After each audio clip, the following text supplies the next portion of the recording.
नमस्कार दोस्तों, परीक्षा मंथन के YouTube चैनल पर आप सभी का स्वागत है।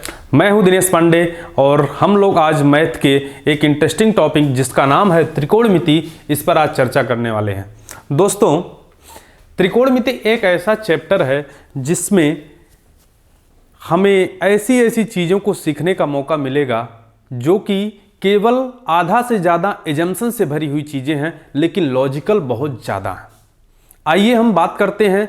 तो आप जानते हैं ये जो त्रिकोणमिति है, सबसे पहले जानते हैं इसकी टर्म एंड कंडीशन, ये कहाँ से आई। तो त्रिकोणमिति की जैसे ही बात हमारे आती है, सबसे पहले हम कोई भी चीज़ मेजरमेंट करते हैं तो दो एक्सिस के परिचय करते हैं। अगर मैं बात करूं, ये आपकी दो एक्सिस होती हैं। एक होती है एक्स एक्सिस और एक होती है वाई एक्सिस। हम अपने आप को जनरली यही एक्स एक्सिस पर कहीं खड़ा हुआ अपने आप को मानते हैं। ये हॉरिजॉन्टल एक्सिस होती है। अगर बात किया जाए, अगर एक्स एक्सिस पर हम कहीं पर खड़े हैं, जैसे कि अगर मैं वाई एक्सिस को थोड़ा सा हाइट कर दूं और एक्स एक्सिस को लूं, तो एक्स एक्सिस पर अगर खड़े हैं तो और कोई भी एक परपेंडिकुलर चीज आएगी, एक लंबवत रेखा आएगी और इस लंबवत रेखा से अगर इस पॉइंट को मिला दिया जाए तो यह बनता है एक राइट एंगल। और इसी राइट एंगल से हम लोगों का इस पूरे टॉपिक का एक एक पॉइंट जुड़ा हुआ है। सबसे पहले हम बात करते हैं, अगर ये एक राइट एंगल है, अगर मैं इसका एक नाम दे दूं ABC, राइट ट्रायंगल में ये वाला कोण आपका क्या है, 90 डिग्री होगा। बातों को थोड़ा सा ध्यान से समझना। अगर ये वाला 90 डिग्री है, इस वाले को मानते हैं 30 डिग्री का, तो ये बचा हुआ कितने का होगा? बचा हुआ होगा 60 डिग्री का। होगा कि नहीं होगा?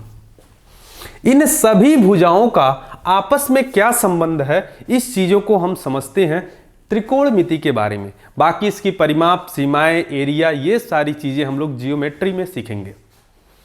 तो आइए आज त्रिकोणमिति में हम लोग इन तीनों भुजाओं का क्या रिलेशन है और उसके बेसिस पर हमें क्या क्या चीजें सीखने को मिलती हैं, उसको थोड़ा सा आज समझते हैं।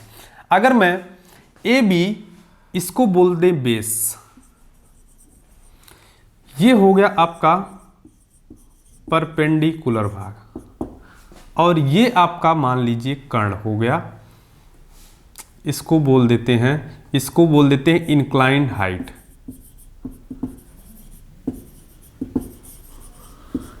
अगर मैं इन सभी का नाम दे दूं, जैसे इसका नाम मैं दे दूं B का, इसका नाम मैं दे दूं P का, इसका नाम मैं दे दूं H का, तो अगर मुझे इसके बीच आपस में रिलेशन बनाना है, किसके किसके बीच? B के बीच, P के बीच और H के बीच, तो क्या क्या रिलेशन हमारे प्राप्त होते हैं उन्हें थोड़ा सा समझते हैं। तो हम लोग केवल इनके सिंबल पर आते हैं, नाम को थोड़ा सा रफ कर दिया जाता है। इसका नाम हम मान लेते हैं B है, और AC का नाम हम मान लेते हैं P है, और BC का नाम हम मान लेते हैं H है। ठीक है। अब यहां पर सबसे पहला टर्न आता है साइन का। जिन्होंने नामकरण किया होगा उन्होंने दिया होगा, भाई जिन्होंने किया उन्होंने इसका नाम दे दिया साइन। क्यों दिया? इसी आधार पर दिया होगा। तो साइन का मतलब क्या होता है? इन दोनों भुजाओं के बीच संबंध, अर्थात P/H होता है, जिसे हम क्या बोलते हैं? लंब बटे कर्ण बोलते हैं। होगा। उसके बाद आता है कॉस। कॉस क्या होता है? तो B/H होगा, B/H होगा, जिसको बोलते हैं आधार बटे कर्ण। क्या बोलते हैं? आधार बटे कर्ण। उसके बाद आता है टर्म tan का। क्यों नाम पड़ा? जिन्होंने इसकी सर्च किया उन्होंने नाम दे दिया होगा। tan की वैल्यू क्या होती है? ये होती है लंब बटे आधार, यानी P/B, जिसको बोलेंगे लंब बटे आधार। उसके बाद आता है टर्म सेक का। सेक क्या होता है? सेक होता है कॉस का जस्ट अपोजिट, यानी h/b, यानी इसको बोल सकते हैं कर्ण बटे आधार। नेक्स्ट टर्म आता है कोसेक का। कोसेक को बोलते हैं, ये साइन का जस्ट अपोजिट होता है, यानी h/p अर्थात कर्ण बटे लंब। इतनी बात तो आप समझ गए होंगे। इसको क्या बोलेंगे? ये आधार था, ये आपका लंब है और ये आपका कर्ण है। आएगा भाई? अब यहां पर थोड़ी सी चीजें समझते हैं। ये हमारे मेन चीजें हैं जिन्हें हमें ध्यान में रखना होगा। साइन का मतलब लंब बटे कर्ण, कॉस का मतलब आधार बटे कर्ण, टेन का मतलब लंब बटे आधार, सेक का मतलब कर्ण बटे आधार और कोसेक का मतलब कर्ण बटे लंब। अब थोड़ा सा इनके बीच रिलेशन समझते हैं। रिलेशन क्या मिलेगा? अब इस चीज को थोड़ा सा अगर मैं मिटाऊं और यहां पर इनके बीच आपस में रिलेशन समझूं तो क्या मैं लिख सकता हूं साइन बराबर 1 बटे कोसेक, लिखा जा सकता है इसे। इसको दूसरा रूप भी दिया जा सकता है। दूसरा रूप क्या है? आप इसको बोल सकते हैं कि sir sine into cosec is equal to 1 होता है, एकदम होगा।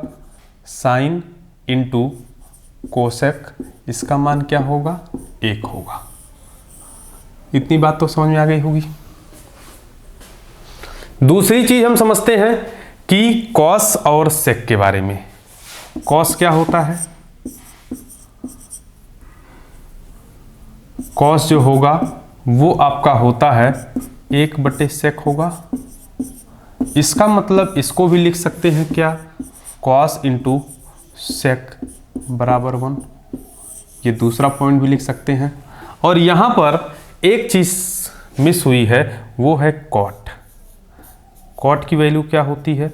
वो होती है टेन का जस्ट अपोजिट, वो होता है आधार बटे लंब।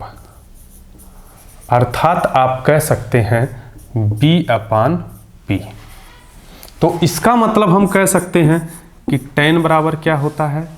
इसको बोल सकते हैं 1 बटे कॉट। इसका मतलब हम क्या बोल सकते हैं कि tan into cot is equal to 1। ये 3 बातें हमारे समझ में आ गई होंगी। अंडरस्टूड? मतलब हमें समझ में आ गया होगा कि जब भी सेक की बात हो या कोसेक की बात हो या साइन की बात हो या कॉस की बात हो तो हमें चीजें समझना कैसे है, ये चीज हम समझ गए होंगे। तो ये तीनों चीजें तो हमें पता हो गई कि साइन इंटू कोसेक बराबर 1, कॉस इंटू सेक बराबर 1, टेन इंटू कॉट बराबर 1, और ये सारी चीजें हम समझ गए। अब थोड़ी देर के लिए हम लोग जितने एंगल हैं उनकी वैल्यू, जैसे साइन 30 का मान क्या होगा, साइन 60 अंश का मान क्या होगा, और उसके बाद 90 डिग्री का मान क्या होगा, या 45 डिग्री का मान क्या होगा, या 0 डिग्री का मान क्या होगा, इस चीज़ों को थोड़ा सा समझेंगे।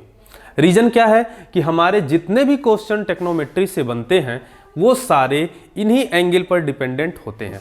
अगर हमें सारे एंगल का एक एक वैल्यू पता होगी तो हम आराम से उत्तर दे सकते हैं। तो सबसे पहले थोड़ा सा उस तालिका को समझते हैं कि कैसे उस तालिका को हम याद रख सकते हैं और किस अक्षर की क्या वैल्यू होती है। इस पूरी चीज को आप लोग नोट करिएगा और इसको स्क्रीनशॉट ले लीजिएगा। अब आइए हम लोग थोड़ी सी वैल्यू पर बात करते हैं।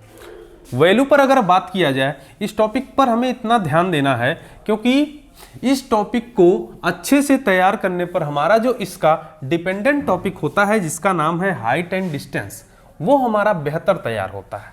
इसलिए इस टॉपिक को हमें बहुत ही स्मूथली और बहुत ही प्यार से समझना है। अब आइए हम बात करते हैं जो हमारी वैल्यू होती हैं वो क्या क्या होती हैं। फर्स्ट होती है आपकी 0 डिग्री, सेकंड होती है 30 डिग्री, थर्ड होती है 45, फोर्थ होती है 60 और फिफ्थ होती है 90 डिग्री। हमें इन सभी के वैल्यू की बात करनी है कि किस वैल्यू का मान क्या आता है। अगर मैं इस वैल्यू को निकालने का तरीका बताऊं, आप भी इस तरीके को एक बार फॉलो करिएगा, सारी वैल्यू दिमाग में हो जाएंगी। अभी जो चीजें हम सीखे हैं उसी के बेस पर निकालेंगे। कैसे निकालेंगे? अगर मैं यहां पे नंबरिंग कर दूं 0 से लेकर के 4 तक, नंबरिंग कर दिया, उसके बाद सभी में मैं 4 से भाग दे दूं, सभी में मैं 4 से भाग दे दूं, दे दिया भाई। अब यहां पर भाग देने पर आप देख रहे हैं ये कट करके हो जाएगा 1/2, ये कट के हो जाएगा 1। अब मैं सभी का रूट ले लूं, अब मैं सभी का रूट ले लूं, तो जो मान मिलेगा वो मान मिलेगा आपका साइन का। किसका मान मिलेगा? साइन का। इसका मतलब ये हो गया, जो साइन का मान पहला होगा 0/4, इसका मतलब 0 हो जाएगा। इसका करेंगे तो 1/2 हो जाएगा। इसका मान करेंगे तो 1/√2 हो जाएगा। इसके मान की बात करें तो √3 में /2 हो जाएगा। इसका मान करें तो 1 हो जाएगा, हो जाएगा। अगर मुझे कॉस की वैल्यू लिखनी है तो इसी वैल्यू को दूसरे किनारे से लिखना शुरू कर दें, यानी इसको लिख दें 1, इसको लिख दें √3/2, इसको लिख दें 1/√2, इसको लिख दें 1/2 और इसको लिख दें 0। इतनी बात समझ में आ गई होगी। अब बात करते हैं tan। तो tan क्या होता है दोस्तों? tan की जो वैल्यू होती है, tan की वैल्यू होती है, ये होती है sin/cos। कैसे? आपको पता है साइन का मान क्या होता है? लंब/कर्ण। अगर मैं पूरे में भाग दे दूं कॉस की, यानी आधार/कर्ण की, आधार/कर्ण की, तो वैल्यू कितनी आएगी? वैल्यू आएगी, tan की वैल्यू कितनी थी? ये थी लंब/आधार। और अगर मैं इसको सॉल्व करूं तो हमें यही वैल्यू आने वाली है। क्यों? क्योंकि अगर मैं लंब/कर्ण गुणे कर्ण/आधार करता हूं, क्योंकि भाग में तो अब ये जस्ट जाएगा तो अपोजिट हो जाएगा, इसका मतलब कर्ण कर्ण से कट जाएगा और वैल्यू बचेगी कितना? लंब/आधार। होगा कि नहीं होगा?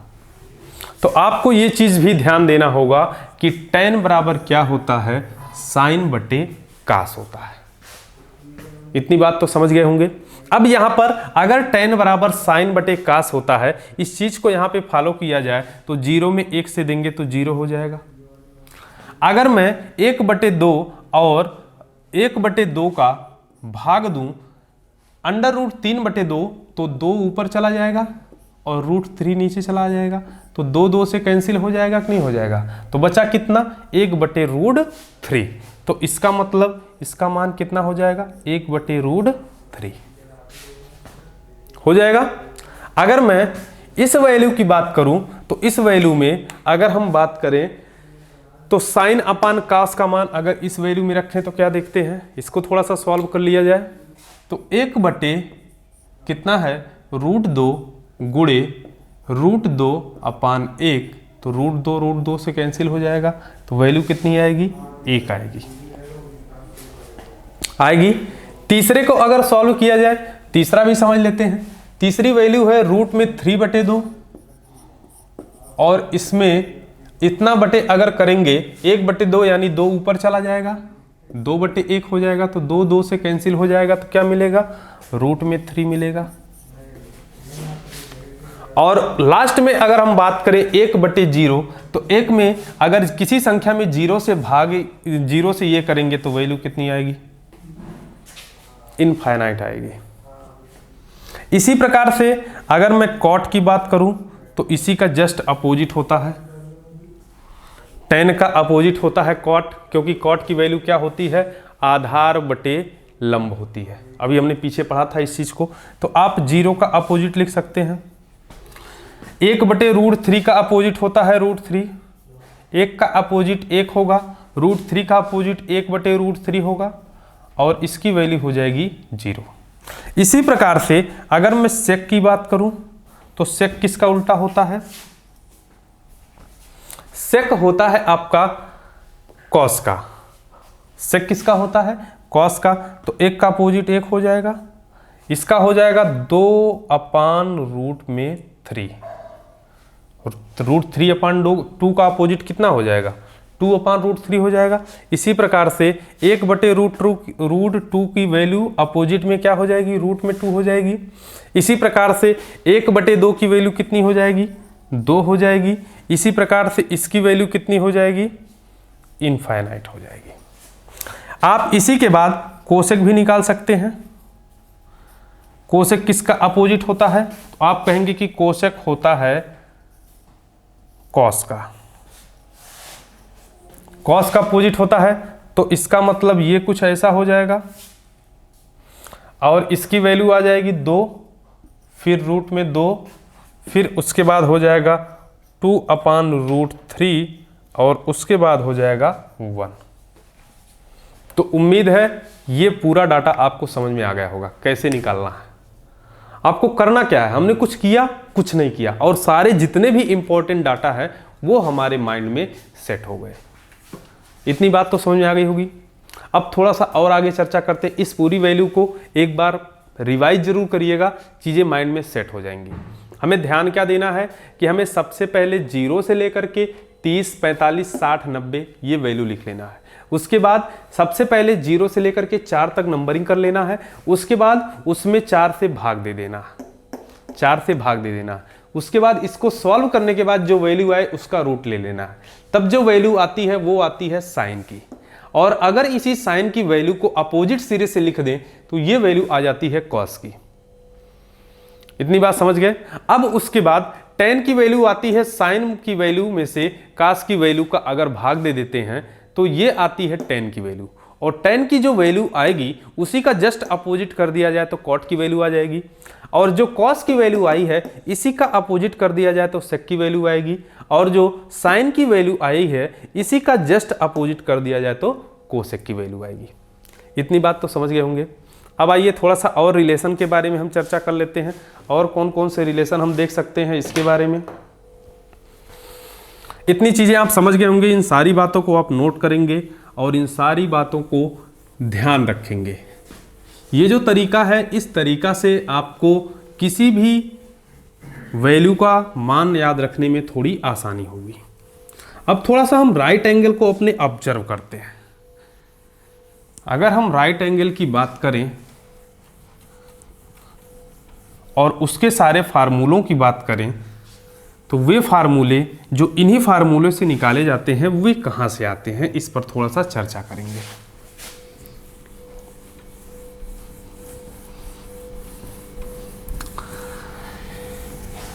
एक प्रमेय होती है पाइथागोरस प्रमेय। आपने नाम सुना होगा। पाइथागोरस प्रमेय क्या कहती है? अगर मैं एक राइट एंगल की बात करूं, राइट एंगल क्या होता है? ऐसा एंगल जिसका एक कोण 90 डिग्री का हो। अगर इसका नाम है ABC, हमने इसका नामकरण कर दिया। तो हमने अभी पिछले क्लास क्या क्या सीखा? हमने साइन, कॉस, टेन, कॉट, सेक, कोसेक के बारे में हमने सीखा। अब अगर मैं बात करूं तो इस वैल्यू को नाम दिया गया था बेस, इसका नाम दिया गया था लंब, और इसका नाम दिया गया था आधार। इसको बोला कर्ण, इसको बोला गया था कर्ण, इसको नाम दिया गया था आधार, और इसको नाम दिया गया था लंब। किस कोण के रेफरेंस में दिया गया था? इस कोण के। एक चीज और ध्यान देना है, कई बार हमारा बेस चेंज हो जाता है। अगर हम इस कोण के रेफरेंस से देखेंगे तो लंब ये वाली भुजा होगी और ये वाली भुजा आधार होगी। हम किस एक्सिस पर खड़े होते हैं? तो जनरली हम एक्स एक्सिस पर खड़े होते हैं, तो जितनी सारी चीजें लिखे हैं वो उसी बेस पर लिखे हैं। लेकिन अगर हम वाई एक्सिस पर होते हैं तो जस्ट ये वाली भुजा हो जाएगी लंब, तब बेस हो जाएगी ये वाली भुजा। ये तो टर्म एंड कंडीशन अभी आगे हम लोग क्वेश्चन में समझेंगे। तो फिलहाल अभी हमें क्या समझना है कि एक वैल्यू दी गई है क्या, कि आधार का स्क्वायर प्लस लंब का स्क्वायर बराबर कर्ण का स्क्वायर होता है। कर्ण का स्क्वायर होता है। पाइथागोरस प्रमेय यही होती थी। अर्थात आप कह सकते हैं क्या, b का स्क्वायर प्लस p का स्क्वायर बराबर क्या होगा, h का स्क्वायर। अब यहां से क्या क्या चीजें हमें इससे निकाली जा सकती हैं। अगर मुझे h का मान निकालना हो तो आप कह सकते हैं कि अंडर रूट कर देंगे किसका मान, भाई b का स्क्वायर प्लस p का स्क्वायर कर देंगे कि नहीं कर देंगे। अगर इसके अपोजिट मुझे p का मान निकालना हो, अगर मुझे लंब का मान निकालना हो तो क्या करेंगे। अगर मुझे p का मान निकालना हो, मतलब मुझे आधार और कर्ण दिया गया हो, तो उस बेस पर हम करेंगे h का स्क्वायर माइनस ये वाली वैल्यू इधर जाएगी तो माइनस में हो जाएगी b का स्क्वायर, और इसका रूट ले लेंगे क्योंकि हमें p निकालना है ना। अगर ये p स्क्वायर होता तो फिर हमें रूट लेने की आवश्यकता नहीं होती। उसके बाद तीसरी चीज, अगर हमें b निकालना हो तो क्या करेंगे, तो आप कह सकते हैं h का स्क्वायर माइनस p का स्क्वायर और इसका रूट। तो ये तीन चीजें हमें इस फार्मूले से और समझ में आ गई। उम्मीद है आप समझ गए होंगे इन बातों को। केवल एक फार्मूले से हमने इतनी चीज़ों को सीखा कि अगर हमें कोई भी दो वैल्यू दी गई हो, तीसरी वैल्यू कैसे निकाला जाएगा, ये चीज़ें हमें कैसे पता चलेंगी। इतनी बात समझ गए। अब उसके बाद थोड़ा सा आगे समझते हैं।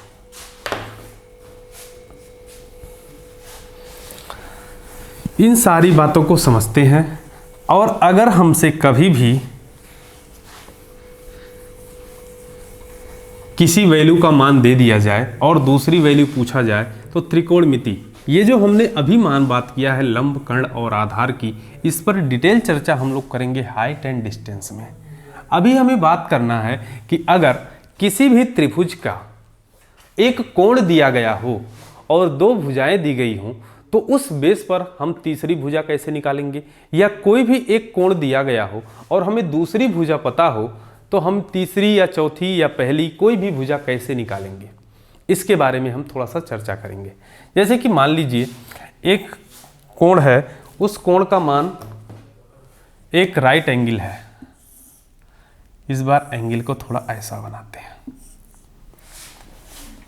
ये वाला एंगल मान लीजिए 30 डिग्री है, ये वाला एंगल मान लेते हैं 60 डिग्री है, और ये आपका 90 डिग्री है। आपको पता है किसी भी त्रिभुज का जो माप होती है वो होती है कितनी डिग्री होती है, 180 डिग्री। अगर इस वाले में बेस आपका ये है तो ये हो जाएगा P, ये हो जाएगा H। इतनी बात समझ में आ गई है। अगर यहां पर हम केवल छोटे छोटे प्रश्नों पर अभी चर्चा करेंगे। अगर आपको कोई भी एक मान दे दिया जाए, सपोज दैट अगर आपको 4 दे दिया गया ये, और b का मान दिया और p का मान दे दिया गया, p का मान आपको ज्ञात करना है। केवल 4 मान दिया गया है और हमें ज्ञात क्या करना है, p और b की वैल्यू ज्ञात करनी है। हमें दिया क्या गया है, हमें एंगल पता है, तो इसका मतलब हम निकाल सकते हैं। हमें क्या पता है, साइन थीटा अगर लगाएंगे, साइन थीटा बराबर क्या था आपका, हो जाएगा ये आपका h था और ये आपका p था। तो साइन थीटा बराबर क्या होता था, p/h होता था। अगर एक वैल्यू दी गई है तो दूसरी वैल्यू कैसे ज्ञात करेंगे, इसके बारे में सीखते हैं। तो साइन थीटा का मान, अब थीटा का मान हमें क्या दिया गया है, साइन 30 डिग्री दिया गया है ना, बराबर क्या हो जाएगा, p/h हो जाएगा। हो गया। अब हमें वैल्यू क्या दी गई है, p की। p की वैल्यू कितनी दी गई है, p की वैल्यू दी गई है आपकी, p बराबर दिया गया है 4। हमें निकालना है h कि इस वाले ट्रायंगल की h यानी कर्ण क्या होगा। तो कर्ण निकालने के लिए अगर हमें दो भुजाएं दे देता तो हम लगा लेते पाइथागोरस। अगर नहीं दिया है तब क्या करेंगे, तो उस केस में हम साइन थीटा की वैल्यू रखेंगे। तो साइन थीटा है 30 डिग्री और साइन 30 डिग्री का मान हमें पता है, आपको पता है 1/2 आता था, याद होगा अभी हमने थोड़ी देर पहले बात किया था। साइन 30 डिग्री का मान क्या आता था, 1/2। तो आप लिख सकते हैं कि 1/2 बराबर P की वैल्यू है 4 बटे कर देंगे H। कर सकते हैं कि नहीं कर सकते हैं। और अगर ये आ गया आपका तो H का मान निकल जाएगा इस वाली विधि से, तो H बराबर क्या हो जाएगा, 8 हो जाएगा। H बराबर क्या हो जाएगा, 8 हो जाएगा। तो आप H की वैल्यू 8 लिख सकते हैं कि नहीं लिख सकते हैं।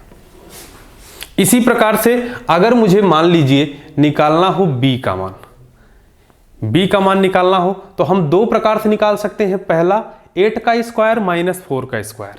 B बराबर क्या निकाल सकते हैं भाई, निकाल सकते हैं 8 का स्क्वायर माइनस 4 का स्क्वायर, इन दोनों का रूट ले लेंगे। तो 8 का स्क्वायर कितना होता है 64 और 4 का स्क्वायर कितना होता है आपका 16। ये हो जाएगा कि नहीं हो जाएगा।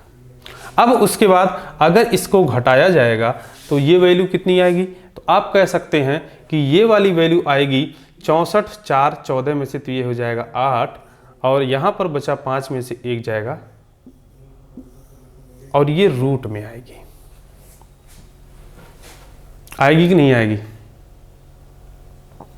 100% आएगी। अब उसके बाद साइन 30,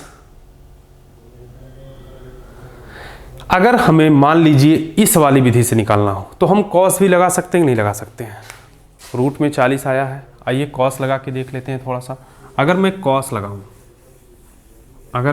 लगाऊं तब हमें कितना मान मिलता है कॉस।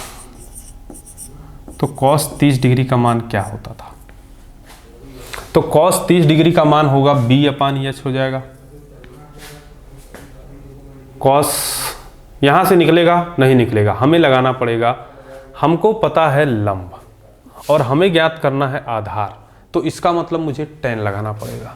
क्या लगाना पड़ेगा, tan। तो tan 30 डिग्री बराबर हो जाएगा आपका P/B हो जाएगा। होगा कि नहीं होगा। अच्छा, इस 48 का अगर मैं गुणनखंड करूं तो कुछ वैल्यू आएगी कि नहीं आएगी। 48 जो होगा ये हो जाएगा, 48 का अगर मैं फ्रैक्शन निकालूं तो ये हो जाएगा 2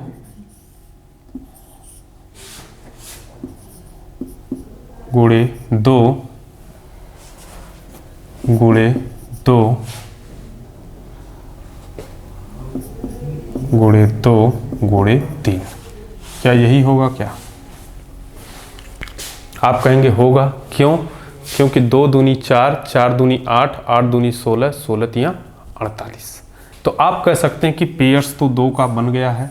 इसका मतलब इस वाले से 1 2, इस वाले से 1 2 निकाला जा सकता है। इसका मतलब 4√3 लिखा जा सकता है।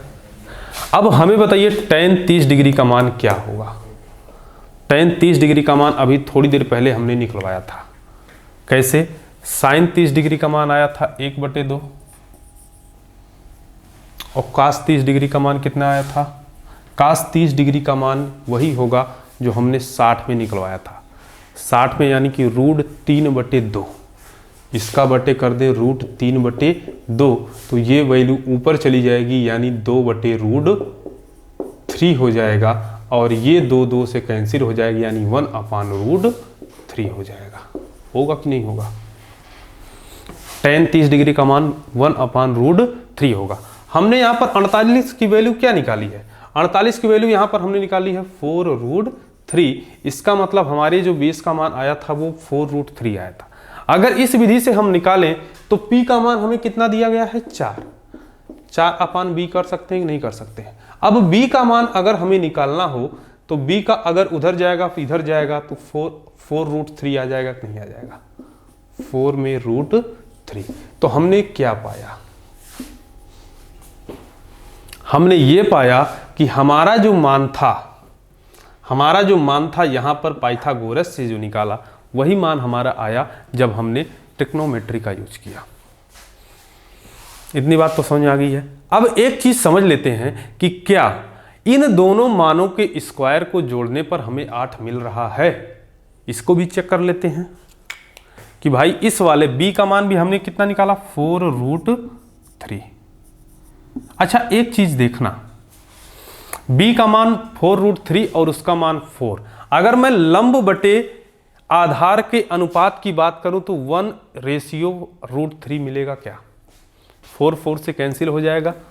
और ये चीजें हमेशा मिलेंगी, ये चीज आपको ध्यान रखना है कि हमेशा अगर ये वाला एंगल 30 है तो यहां पर लंब और बेस का जो रेशियो मिलेगा ये 1√3 का मिलेगा। मिल रहा है? आइए देख लेते हैं। पहले तो 8 को चेक कर लेते हैं, फिर इस चीज को भी अभी हम प्रूफ करेंगे। बस केवल चीजों को समझते रहिए। अगर हम बात करें थोड़ा सा एडवांस लेवल की, तो सबसे पहले तो हम चेक कर लेते हैं कि हमें 8 मिल रहा है या नहीं। तो h के लिए हम लगाते हैं पाइथागोरस, यानी कि h बराबर आपका हो जाएगा रूट में 4 का स्क्वायर प्लस 4√3 का स्क्वायर। तो ये वैल्यू आ जाएगी 16 और ये वैल्यू आ जाएगी 4 चौक 16 हो जाएगा और 16 गुणे 3 यानी 48 हो जाएगा। क्योंकि √3 का स्क्वायर केवल 3 होगा और 3 का 4 में मल्टीप्लिकेशन होगा तो हो जाएगा। ये 4 का स्क्वायर है यानी 16, 16 गुणे 3 48 हो जाएगा। तो अगर इस वैल्यू को बात किया जाए तो 8 6 कितना हो जाएगा? 4 14 के 4 बचा 1 4 1 5 1 6 हो जाएगा। तो रूट में 64 यानी जिसको हम बोल सकते हैं 8। तो हमने देखा, हमने इसको थोड़ा सा चेक भी किया तो हमें वही वैल्यू मिल रही है जो हमने उस फार्मूले से निकाली थी। हम दोनों की तुलना क्यों करवा रहे हैं? कि हम ये देख रहे हैं कि हमारा जो मान मिल रहा है सेम है, सेम सारी चीजें अभी ठीक चल रही हैं। अब दूसरी चीज हमें चेक करना है कि क्या ये वैल्यू, ये जो रेशियो है ये सही चलता है कि नहीं चलता है। हम p की वैल्यू चेंज कर लेते हैं, p की वैल्यू 10 ले लेते हैं। तो क्या b का मान अब भी हमें 10 मिलेगा? 10√3 मिलना चाहिए। चेक कर लेते हैं। अब हम अभी थीटा का मान सेम रखते हैं। अभी तक हमने यहां पर इसका मान मिला था 4, इसका मिला था 4√3, तो हमने रेशियो निकाला तो 4/4√3, तो ये कट के कितना आया? 1/√3 आया। मतलब इन दोनों के बीच रेशियो जो मिलेगा 1√3। किसके किसके बीच? p इंटू बी के बीच। p इंटू बी के बीच जो रेशियो मिल रहा है वो 1√3 का मिल रहा है।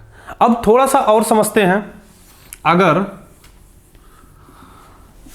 इस p का मान हम थोड़ा सा चेंज कर देते हैं, p का मान 10 रख देते हैं, तो हमें तो कहना चाहिए कि ये 10√3 हो जाएगा। लेकिन क्या ऐसा पॉसिबल है? तो हम देख लेते हैं, tan थीटा लगा लेते हैं। तो आपके p का मान p/b होगा। p का मान कितना है? 10 हो जाएगा।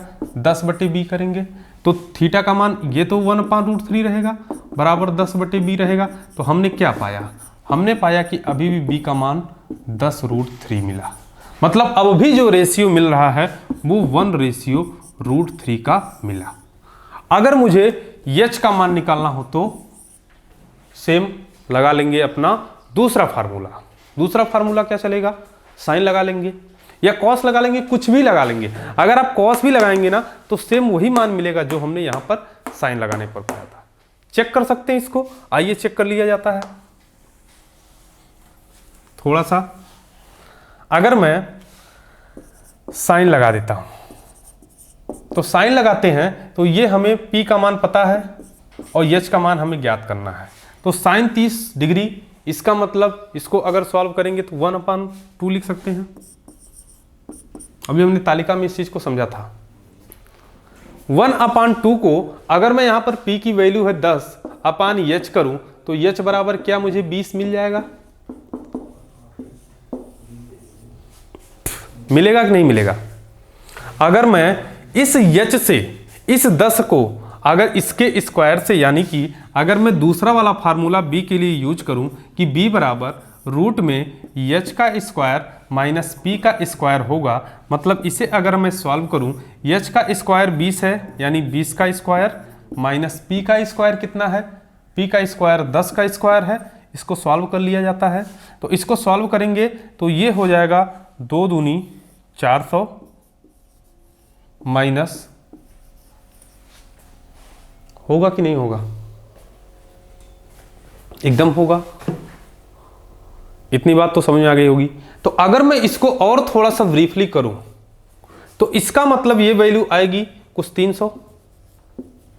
अगर मैं इसके फ्रैक्शन पे जाऊं तो आप कह सकते हैं कि सर इसका जो फ्रैक्शन होगा वो होगा 2 गुणे, आप देख रहे हैं कि ये हो जाएगा टोटल कितना, 300 का फ्रैक्शन किया जाए तो चाहे आप फ्रैक्शन वाले नियम से पालन कर सकते हैं, या तो फिर हमने जो नंबर सिस्टम में आपको चीज़ें बताई हैं उन नियमों का पालन करके आप भी फ्रैक्शन निकाल सकते हैं।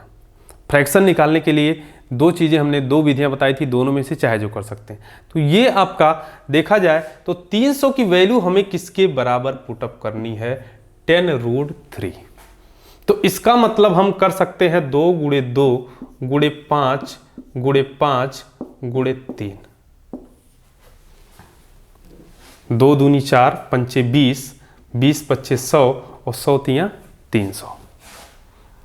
2 सेकंड में फ्रैक्शन निकल गया कि नहीं निकल गया। अब हमारा पेयर्स किसका बन रहा है, 2 का बन रहा है और 5 का बन रहा है। मतलब बाहर कौन आएगा, 2 आ सकता है, 5 आ सकता है, लेकिन 3 का पेयर्स नहीं बना है। तो क्या 3 बाहर आएगा, नहीं आएगा। तो इसका मतलब 2 और 5 को अगर बाहर लाएंगे तो 5 दूनी 10 हो जाएगा। तो हमने क्या पाया, 10√3 मिल गया कि नहीं मिल गया। तो इति सिद्धम, सिद्ध हो चुका है कि हम चाहे इस विधि से करें या उस विधि से करें, हमारी जो वैल्यू आने वाली उसमें कोई परिवर्तन नहीं होने वाला है, और जो रेशियो मिलने वाला है वो 1:√3 का ही रहने वाला है। उम्मीद है इतनी बात आप समझ गए होंगे। और अगर लग गया होगा कि ये चीजें एकदम समझ में आ गई है तो इसको स्क्रीनशॉट और अपने नोट में इसको प्रॉपर मेंशन जरूर करना है। इतनी बात समझ लीजिएगा। अब आगे हम लोग थोड़ी सी और चर्चा करेंगे।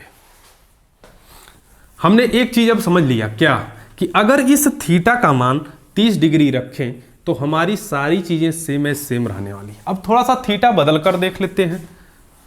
अभी तक तो हम 30 कर रहे थे, अब थोड़ा सा अपने राइट एंगल को थोड़ा सा चेंज करेंगे, जस्ट उल्टा करेंगे। हमारा ट्रायंगल वही रहेगा। अब इस वाली वैल्यू को हमें रखना है 60 और इस वाली वैल्यू को रखना है 30, और ये वाली वैल्यू तो अपनी 90 रहेगी। अब थोड़ी सी चीजें चेंज करते हैं। बेस हमारा ये है, ये हमारा आपका है, इसको P माने थे, ये था H। कोई भी वैल्यू पुटअप कर लेते हैं। P की वैल्यू हम मान लेते हैं 4 ही रखते हैं, अपना पसंदीदा अंक 4 पे ही काम हो रहा है तो सारे काम 4 पे होंगे। अब थोड़ा सा देख लेते अब चीजें क्या बदल के आती हैं। तो अब देखिए आपको कुछ जानी पहचानी संख्याएं मिलने वाली हैं। अब आप फिर लगा लीजिए साइन B के लिए, साइन थीटा। तो अब थीटा का मान कितना हो गया, 60 हो गया। थीटा का मान कितना हो गया है, 60 हो गया। बराबर कितना हो जाएगा, P/B हो जाएगा। अगर मैं साइन थीटा यानी साइन 60 डिग्री की बात करूं तो P/B लिख सकता हूं, नहीं लिख सकता हूं। अब यहां पर थोड़ा सा इसे समझेंगे, एक बार मेमोरी को बूस्ट करेंगे कि हमने साइन 60 का मान निकाला कितना था। तो √3/2 निकाला था, याद अगर आ रहा होगा तो √3/2, क्योंकि हमें पता है 0 1 2 3 4, तो 3/4 का रूट लेंगे तो √3/2। तो हम लिख सकते हैं कि सर इसकी वैल्यू आएगी √3/2। कुछ तो गड़बड़ी हो रही है, ये यहां से H का मान निकलेगा, यहां पर H होगा, लंब बटा कर्ण होता है साइन का। अब यहां पर हमारा जो आएगा H की वैल्यू अगर हमें निकालना है तो ये वैल्यू आ जाएगी कितना, ये P की वैल्यू दी गई है 4 और बटे H। तो अगर ये करेंगे तो आपका 4 गुणे 2 यानी वैल्यू हो जाएगी 8/√3। ये क्या आएगा, एच का मान आएगा कि नहीं आएगा, आएगा। इसको और भी सॉल्व किया जा सकता है। और कैसे सॉल्व कर सकते हैं, हम दोनों में √3 का गुणा करके नीचे वाली वैल्यू को 3 कर सकते हैं, ऊपर वाले को 8√3 कर सकते हैं। तो इसको और सॉल्व किया जा सकता है। अब आगे थोड़ा सा समझ लेते हैं। अच्छा, एक चीज और है, अगर हमें P और B का मान दिया जाए, दो वैल्यू दिया जाए, तीसरी वैल्यू के लिए हम साइन कॉस टेन कॉस थोड़ा लगाएंगे, सीधे इस फार्मूले का यूज करेंगे। कौन सा, लंब बराबर रूट में कर्ण का स्क्वायर माइनस बेस का स्क्वायर, यानी फाइनल पाइथागोरस कि कर्ण का स्क्वायर बराबर लंब का स्क्वायर प्लस आधार का स्क्वायर, उस फार्मूले का यूज करेंगे। अगर दो वैल्यू दी गई है तो सिंगल वैल्यू, और अगर आपका दिया गया है एंगल, तब उसके लिए ये सारी चीजें यूज करेंगे। आइए थोड़ा सा अब देखते हैं कि अगर मुझे निकालना है tan b का मान, तो tan थीटा बराबर क्या हो जाएगा, ये तो 4 है, हमें देखना है कि रेशियो कितना आता है, P और B का रेशियो अब क्या आता है। तो B का मान कितना आएगा, तो B के मान के लिए आप कह सकते हैं कि सर tan थीटा बराबर हो जाएगा P/B। tan थीटा यानी tan थीटा का मान हो जाएगा अब कितना, 60 डिग्री, और P का मान आपका दिया है 4 बटे हो जाएगा B। अब थोड़ा सा tan थीटा की तरफ दिमाग ले जाएंगे, तो हमने sin थीटा का मान निकाला था √3/2 निकाला था। cos 60 डिग्री का मान हमने कितना निकालेंगे, 1/2 हो जाएगा, यानी 2 से कैंसिल हो जाएगा, रूट में 3 बचेगा क्या, यानी √3 बराबर कितना हो जाएगा, 4/B। तो B बराबर कितना हो जाएगा, B बराबर कितना हो जाएगा, तो आप कह सकते हैं B बराबर 4/√3। तो देखो जस्ट अपोजिट चीजें मिली कि नहीं, 4/√3। तो हमने समझा क्या, अब रेशियो जो मिला उस टाइम मिल रहा था 1√3 का, अब रेशियो मिला है जस्ट अपोजिट 1√1/√3 का मिला। ये दोनों बातें, और ये दोनों बातें अगर समझ गए हैं तो आगे हम लोग अभी अगले टॉपिक में या अगले लेक्चर में इस चीज़ों का उपयोग समझेंगे। हमको सेकंड नहीं लगेगा किसी भी क्वेश्चन का उत्तर देने में। ये जो √3 है ना, ये बड़े काम की चीज़ है। ये √3, अभी तो हम एंगल लिए हैं 30-60, हम 45-45 का भी ऑब्जर्व करेंगे। ये √3 से हम लोग कोई भी क्वेश्चन हो उसको 2 मिनट में सॉल्व कर देंगे। तो मिलते हैं फिर अगले वीडियो में। आज का सेशन यहीं पे समाप्त करते हैं। Okay dear, thank you, bye bye, जय हिंद।